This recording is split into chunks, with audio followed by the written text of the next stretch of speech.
Hello friends, welcome to our YouTube channel GATE and ESC tutorials. पिछले lesson में अपने frequency modulation का introduction देख लिया था। आज हम देखेंगे फ्रीक्वेंसी मॉड्यूलेटेड सिग्नल किस तरीके का होता है। आज हम लोग सीखेंगे फ्रीक्वेंसी मॉड्यूलेटेड सिग्नल जो होता है वो किस तरीके का होता है। तो चलिए देखते हैं इसको।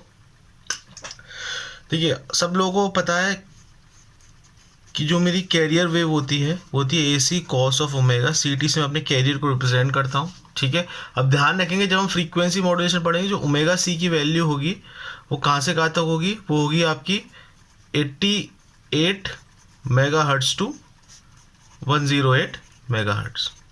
ठीक है, क्योंकि अपन अब फ्रीक्वेंसी मॉड्यूलेशन में आ रहे हैं। ठीक है, चलिए अब मानता हूँ x ऑफ t मेरा क्या है, यहाँ पे x ऑफ t में मान लेता हूँ मेरा मैसेज सिग्नल है। किस तरह लिखूंगा एक फ्रीक्वेंसी मॉड्यूलेटेड वेव को, मैं लिखूंगा AC cos ऑफ जाई ऑफ t। ठीक है, AC cos ऑफ जाई ऑफ t। जाई क्या है, ये है आपका इंस्टेंटेनियस फेज, क्योंकि फेज ही आता है अंदर। ठीक है ना, AC cos ऑफ जाई t। अब देखिए, अब मैं एक टर्म लिखने जा रहा हूँ, वो लिखने जा रहा हूँ इंस्टेंटेनियस फ्रीक्वेंसी। जो इंस्टेंटेनियस फ्रीक्वेंसी होती है किसी भी टाइम t पे, वो किसकी इक्वल होती है omega C plus KF into x of T. ठीक है, अब आपको समझ में आएगा कि क्यों ये फ्रीक्वेंसी मॉड्यूलेशन है। यहाँ अगर आप ध्यान से देखें तो जो आपकी xt है, xt की वैल्यू के चेंज होने के कारण क्या चेंज हो रही है, ओमेगा i चेंज हो रही है। ठीक, क्योंकि xt चेंज हो रहा है, इसी कारण क्या हो रहा है, आपका फ्रीक्वेंसी चेंज हो रही है। यही तो मैंने बताया था आपको पिछले लेक्चर में क्या कि आपके मैसेज सिग्नल के अनुसार या by virtue of message signal क्या चेंज हो, कैरियर सिग्नल की फ्रीक्वेंसी चेंज हो, वही मेरा क्या होता है, फ्रीक्वेंसी मॉड्यूलेटेड सिग्नल। ठीक है, जो इसमें KF होता है इसको मैं दो नाम से जानता हूं। पहला इसका नाम होता है फ्रीक्वेंसी डेविएशन कांस्टेंट। ध्यान दीजिएगा, फ्रीक्वेंसी डेविएशन नहीं। ठीक है, फ्रीक्वेंसी डेविएशन कांस्टेंट। और दूसरा इसका नाम होता है फ्रीक्वेंसी सेंसिटिविटी।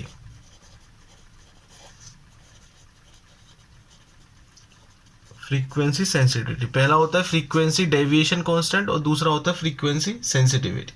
ठीक है, आप लोगों को अगर पता हो तो किसी भी फ्रीक्वेंसी को अगर हमें निकालना हो, अगर मैं बात करता हूँ ओमेगा i ऑफ t की, तो मैं किस तरह निकालूंगा, मैं इसको डिफरेंशिएशन करूंगा। किसका डिफरेंशिएशन करूंगा, मैं करूंगा फेज का डिफरेंशिएशन। फेज का डिफरेंशिएशन करके आप फ्रीक्वेंसी फाइंड आउट कर सकते हैं। उसी तरह अगर आपको फेज फाइंड आउट करना है, फाई ऑफ t अगर आपको फाइंड आउट करना है तो क्या करना पड़ेगा, omega i of t into dt का इंटीग्रेशन कर दीजिए। अब ज़रा देखिए ओमेगा i की वैल्यू क्या है, ओमेगा i की वैल्यू यहाँ पुट करते हैं अपन, तो psi of t is equals to omega i की वैल्यू पुट करते हैं omega C plus KF into x of t dt। ठीक है, इसका आप इंटीग्रेशन करेंगे तो ओमेगा C तो आपका कांस्टेंट है, तो ये हो जाएगा omega CT plus KF integration of XT dt। ये आ गया आपका इंस्टेंटेनियस फेज।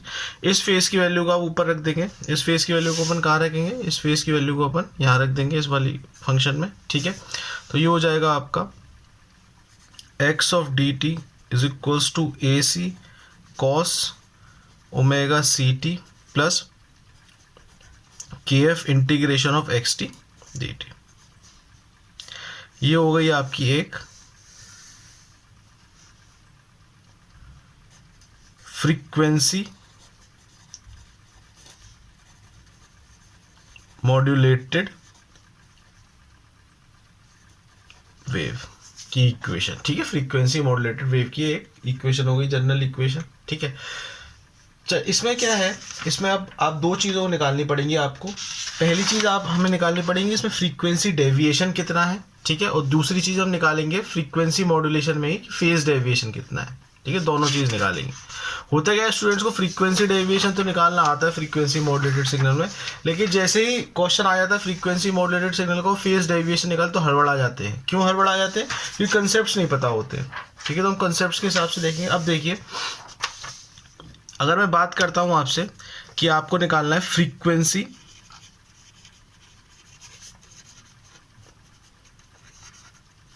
डेविएशन, तो ये होता है डेल ओमेगा से रिप्रेजेंट करता हूँ इसको मैं, ठीक है। अब देखिए ये आपकी इंस्टेंटेनियस फ्रीक्वेंसी थी, ये किस पे डिपेंड, ये किस पे डिपेंड कर रही है, ये किस तरह डेविएट होगी, डेविएट होगी जब ये xt चेंज होगा, यानी ये वाला टर्म चेंज होगा, क्योंकि ओमेगा सी तो कांस्टेंट है, या तो 88 से 108 कुछ भी एक फ्रीक्वेंसी होगी आपकी, ठीक है।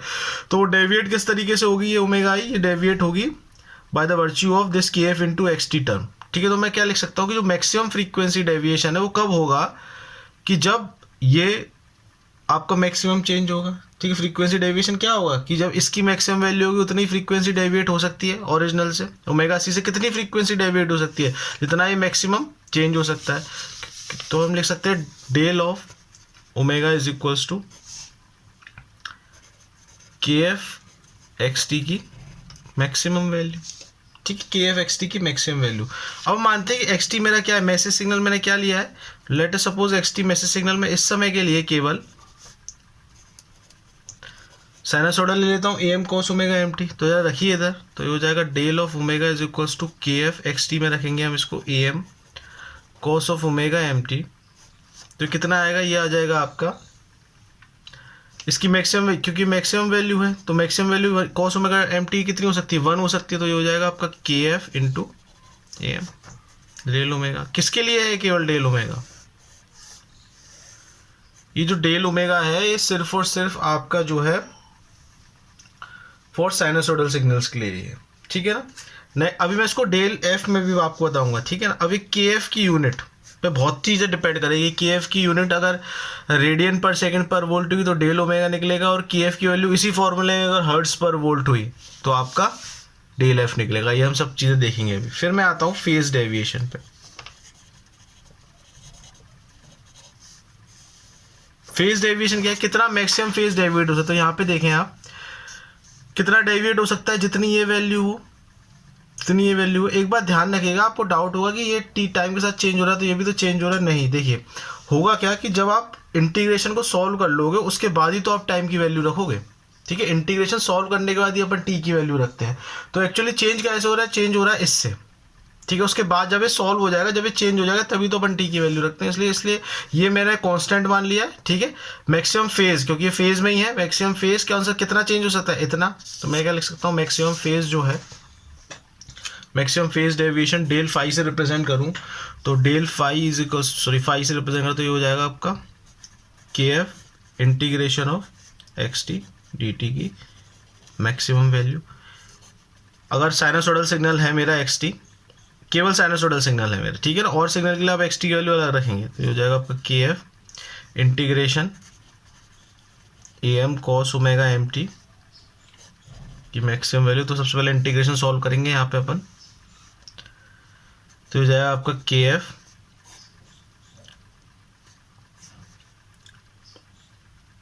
ये कितना हो जाएगा, ये हो जाएगा आपका, इसको ऐसे ब्रैकेट बना लेते हैं अभी, am sine omega mt into में ओमेगा m, ठीक है ना, और इसकी मैक्सिमम वैल्यू।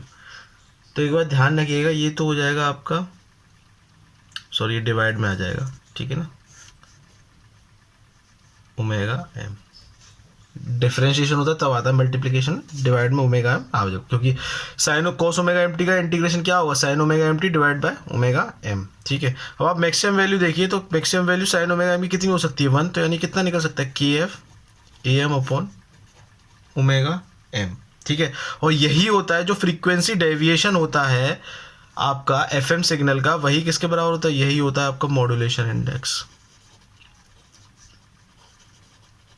मॉड्यूलेशन इंडेक्स किसके इक्वल होता है modulation index, kf am upon omega m, यानी मैं लिख सकता हूँ mf is equals to kf am को क्या लिख सकते हैं अपन, डेल ओमेगा लिख सकते हैं, del omega upon omega m।